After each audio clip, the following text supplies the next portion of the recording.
스마트폰 시대가 시작되고 정말 많은 이들이 전투에 참전했죠. 저마다 그럴싸한 계획이 있었지만 결국 소수만이 살아남았습니다. 그리고 오늘의 주인공 애플은 비안드로이드 연합 중 살아남은 거의 유일한 생존자이죠. 안드로이드 진영의 삼성과 함께 스마트폰 2강 체제를 만들어 나간 애플. 2015년경에는 무려 2억 3천만 대의 판매고를 눌리며 새로운 전성기를 맞게 되는데, 모두가 기억하시는 것처럼 정확히 그 지점부터 애플의 추락이 시작되었습니다. 중국 기업들의 등장 이후 더 치열해진 시장 경쟁, 성장이 둔화된 시장 환경까지 이후 애플의 판매고는 계속해 하락해 2019년경에는 마침내 2억대 판매선이 붕괴되었었죠. 그러자 서서히 애플 회의론이 고개를 들기 시작합니다. 당시 회의론의 배경에는 다음과 같은 두 포인트가 빠지지 않고 등장했었는데요. 당시에는 매우 설득력 있게 느껴지던 이야기들. 하지만 애플은 그들의 정책 방향을 고수해 갑니다. 그리고 더 많은 이들의 비판에 부딪혔었죠. 그 이후 6년간의 흐름. 해당 그래프에서 그 결론에 대한 대략적인 답변이 가능할 것 같은데요. 어느새 2022년이 된 오늘 애플은 단 한 분기에 무려 1240억 달러, 하나로 약 150조 원을 벌어들입니다. 아이폰 단일 품목만 추려도 무려 한 분기에 86조 원을 벌어들이고 있는 모습. 역사적인 호황기를 맞고 있는 TSMC의 2021년 내 분기의 매출의 합이 70조 원이 채 안 된다는 점을 감안해 보면 단 한 분기만에 애플이 벌어들인 이 150조 원의 매출은 실로 대단한 크기라고 할 수 있겠는데요. 개인적으로는 조금 아쉬운 이야기지만 이제 마지막 남은 한국의 스마트폰 기업이자 애플의 오랜 라이벌 삼성전자와의 매출 비교에서도 당시 애플이 내렸던 전략이 성공이었는지 아니면 실패였는지에 대한 대략적인 평가가 가능하죠. 물론 당시 애플의 선택을 비판했던 이들의 의견도 나름 일리가 있다고 생각합니다. 하지만 다른 이들과 정반대의 선택을 했던 애플이 그 단점을 상쇄해낸 지금, 같은 문장들을 두고도 완벽히 다른 해석이 가능해진다는 점이 오늘 이야기의 첫 번째 핵심인데요. 프리미엄 세그먼트를 지키고자 했던 애플의 선택은 중국 기업들과의 경쟁을 효과적으로 회피하면서 브랜드 가치를 지킬 수 있는 매우 합리적인 접근이었고, 결론적으로 애플의 생태계에는 높은 구매력을 가진 충성 고객층이 결집하게 되었다는 것. 누군가 그것은 단지 결과론적인 해석이 아니냐 비판할 수도 있겠죠. 하지만 모든 역사는 결과론이고 결국 기업의 전략은 매출로 평가받는다는 것. 그리고 이제 2022년 점유율을 쫓았던 이들이 점유율 방어에 허덕이고 있는 지금, 반대로 애플은 새로운 전성기를 이야기하고 있습니다.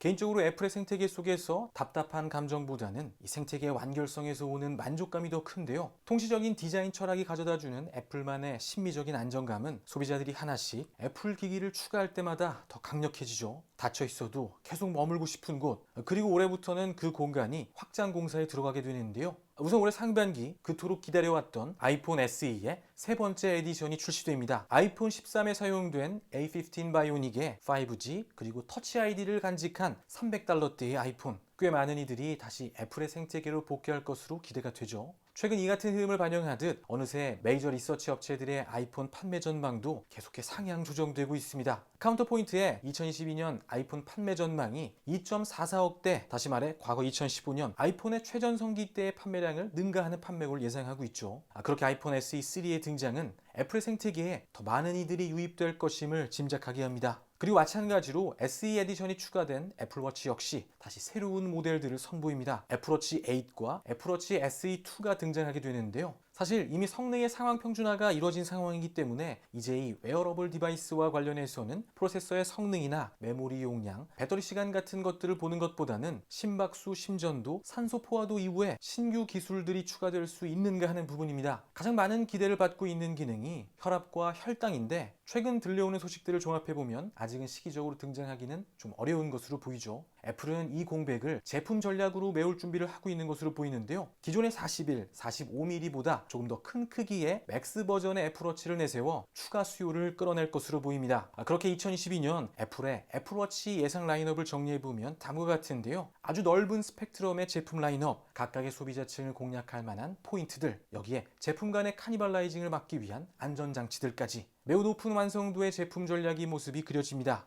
시장이 성장하며 조금씩 희석이 되고 있지만 여전히 압도적인 점유율, 여기에 어느새 10조 원을 훌쩍 넘고 있는 매출, 그리고 이 애플워치는 닫혀 있어도 머물고 싶은 애플의 제품 생태계가 매력적인 또 하나의 이유가 되겠죠. 그리고 이 애플워치와 함께 머물고 싶은 애플 생태계를 만드는 또 다른 당위성들, 아이패드와 에어팟도 올해 새로운 제품들이 추가됩니다. 아이패드의 경우 작년 마침내 이 미니 라인업이 리뉴얼되며 디자인 철학이 통일되었죠. 재미있는 것은 아이패드 미니의 포지셔닝 변화인데 최초 아이패드 미니가 출시될 때 아이패드 미니는 하방 확장을 위한 제품에 조금 더 가까웠죠. 그리고 이후 에어와 프로 모델이 추가되며 상방 확장을 하는 과정 중에 미니는 계속해 엔트리 디바이스의 역할을 담당했었는데요. 하지만 이후 몇 년간의 시간 동안 이 미니의 포지셔닝은 조금씩 상향되어 이제는 아이패드 상단에 위치하게 됩니다. 가격의 차원에서도 마찬가지고 성능과 기능의 차원에서도 마찬가지죠. 현 세대의 제품 전략들을 살펴보면 이 미니의 포지션 변화가 더 확실히 눈에 들어오는데 프리미엄 라인업들의 기능을 미니에 모두 넣어준 모습이죠. 그리고 아이패드보다 먼저 올 스크린 디자인을 적용해 주었습니다. 더 강력한 AP, 5G, 2세대 애플 펜슬 지원, 여기에 USB-C까지. 이 같은 포지셔닝 변화의 배경을 두고 여러 가지 해석이 가능하지만 오늘 이야기와 관련해 나눠볼 부분은 폴더블 디스플레이와 관련한 부분인데요. 이 스마트폰 시장의 경쟁자들의 폴더블 스마트폰이 이미 시장에 등장한 지금 짧게는 1년에서 길게는 2년이 넘게 소요될 수도 있는 폴더블 아이폰의 등장 시점까지 이 빈 공간을 달래기 위한 한 가지 포석으로서도 이 아이패드 미니의 포지션 변경을 해석해 볼 수 있죠. 물론 폴더블 폰과 패드는 기술적인 측면이나 사용자 경험의 측면에서 완벽히 차별화된 제품이기 때문에 이것은 그저 미봉책 정도에 불과하겠지만 폴더블 스마트폰의 침투율은 이제 막 1%를 돌파한 상황. 언제나 그래왔던 것처럼 앞으로 1, 2년 안에 애플이 제대로 된 폴더블 아이폰을 들고 나올 수 있다면 이 전략상에서의 큰 문제는 없어 보입니다. 그리고 다음 차례는 에어팟인데요. 헤드폰 제품인 맥스가 등장하며 상단으로의 라인업 확장이 있었고 하단부에서는 3세대 에어팟이 등장해 하단부 라인업이 강화되었죠. 그리고 3세대 에어팟에 기존의 프로 기능들이 대부분 부여되었습니다. 공간 음향, 방수, 맥세이프까지. 그래도 노이즈 캔슬링이 아직 남아있기 때문에 현재 프로 라인업과의 카니발라이징을 방지하고 여기에 다시 올해 프로 2세대가 등장하며 다시 한번 그 구분이 명확해지겠죠. 현재 이야기되는 변경점은 마이크와 배터리가 수납되던 하단부의 기둥이 줄어들거나 아예 사라지고 케이스의 크기가 줄어드는 외형의 변화가 있고 H1 칩이 H2 칩으로 업그레이드 되는 점, 여기에 심박수 센서가 추가될 수 있다는 점 정도가 주요 내용이 되는데 핵심이 바로 이 뒷부분입니다. 우선 H2 칩으로의 업그레이드를 통해 더 낮은 지연 시간과 더 향상된 연결성이 기대되고 개인적으로는 애플이 준비하고 있는 무손실 하이파이 음원이 바로 이 H2 칩을 기준으로 지원 여부가 갈리게 될 수도 있을 것으로 전망합니다. 아마 새로운 코덱이나 새로운 연결 방식이 나오게 될 것으로 보이는데 이 음질에 대한 부분은 애플의 에어팟 전략을 완성시키는 마지막 퍼즐이라 생각될 만큼 중요한 부분이죠. 압도적으로 낮은 지연과 제품들을 자유롭게 넘나드는 에어팟의 강력한 연결성, 여기에 음질이 더해지게 되면 에어팟은 더 완벽한 솔루션으로 완성될 것이라고 생각합니다. 닫혀있어도 머물고 싶은 매력적인 애플 생태계를 만드는 명확한 이유들. 심박수의 경우도 마찬가지입니다. 물론 무손실 음원처럼 올해 에어팟 프로 2에 곧바로 구현이 될지는 아직 확신할 수 없지만 애플이 현재 그리고 있는 방향성인 것만은 분명하죠. 만약 에어팟에 헬스 트래킹 기능이 추가되면 기존 애플워치와의 큰 시너지가 기대가 되는데요. 손목과 머리 두 곳에서 활력 징후의 모니터링이 가능해지며 구현되는 더 정확하고 더 세밀하며 더 유의미한 헬스 트래킹 기능. 이미 하나를 구매했다면 두 개를 구매해야 하고 두 개를 구매하면 당연히 세 개를 구매하게 만드는 당위성들.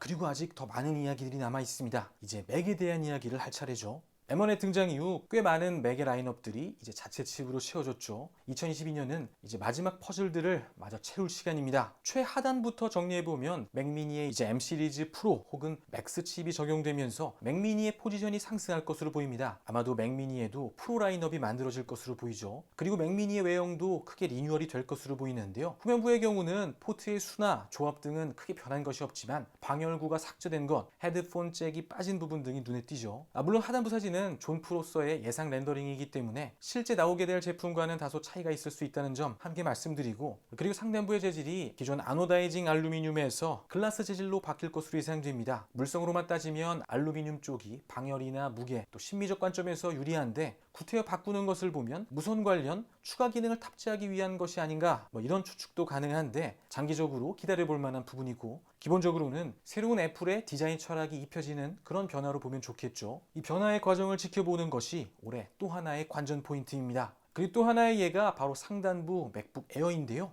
작년 M1 채용 시에 이미 약간의 리뉴얼이 있었던 맥북 에어, 올해 다시 한번 새로운 디자인 철학을 반영해 새로운 모습으로 찾아올 것으로 보입니다. 이 맥북 에어의 또 하나의 핵심은 M2 프로세서의 탑재인데요. 새로운 디자인에 더 강력해진 맥북 에어. 다시 상승 곡선을 그리고 있는 아이폰의 판매량에 올해 SE가 가세하며 역대급 판매 실적을 예고하고 있는 것처럼 리뉴얼된 M2 맥북의 등장 이후 이 맥 라인업 역시 역대급 판매량이 예상됩니다. 아이맥의 경우는 이미 24인치가 새로운 디자인 철학하에 리뉴얼된 모습으로 등장했기 때문에 27인치의 모습도 대략적으로 그림이 그려지죠. 포인트는 크게 두 가지인데요. 그리고 이 아이맥 프로의 이야기에 상단부 맥 프로 라인업의 이야기를 함께 더해 기대해 볼 부분은 M1 맥스를 다시 칩넷으로 2개 혹은 4개로 구성한 하이엔드 M1에 대한 부분입니다. 이미 프로와 맥스라는 네이밍을 써버렸기 때문에 애플의 기존 명명법상 남은 단어는 울트라뿐인데 작년에는 M1 맥스 듀오, M1 맥스 쿼드라는 이름으로 불렸었던 애플 실리콘의 끝판왕. 물론 이 최상단부의 라인업들이 일반 대중을 위한 프로세서는 아니기 때문에 이것이 등장한다고 대단한 매출이 창출되거나 또 애플의 생태계를 낙인할 수 있는 거대한 시너지를 기대해 볼 수 있는 그런 변화는 아니겠지만 이 최상위 M 프로세서가 어느 정도 수준의 연산 능력을 보여줄지 이 애플의 상방 통합을 넘어 위스크 진영의 미래 가능성 역시 가늠해 볼 수 있는 역사적인 기회이자 향후 VR을 넘어 자율주행 시장을 바라보고 있는 애플의 거대한 계획의 그 가능성을 가늠해 볼 수 있는 매우 중요한 기회가 되겠죠. 폐쇄성이라는 단어가 완결성이라는 단어로 승화되고 애플 생태계를 부정하던 그 문장들은 이제는 오히려 애플의 생태계의 장점을 설명하는 문장이 되어가는 시간, 2022년 그렇게 다시 애플의 시대가 시작되려 하고 있습니다. 초유동성의 시대, 그 뜨거웠던 상승의 시간도 이제 그 동력이 다해가고 있죠. 이제 각국 정부들의 양적 완화 정책들이 하나씩 종료되며 하강의 시장이 시작될 시간. 핵심은 이제 누가 더 거대한 미래 계획을 이야기할 수 있느냐가 아니라 단 하나의 가치라도 현실로 증명해낸 기업들이 살아남을 시간이란 점입니다. 해당 관점에서 빅테크 기업들의 전쟁을 바라보는 것도 꽤 의미 있는 포인트가 있을 것 같죠. 코로나, 양적 완화, 그리고 XR 시장의 개화로 이어질 2022년. 우선은 올봄 출시될 애플의 신제품들의 이야기에 귀를 기울여 봅니다.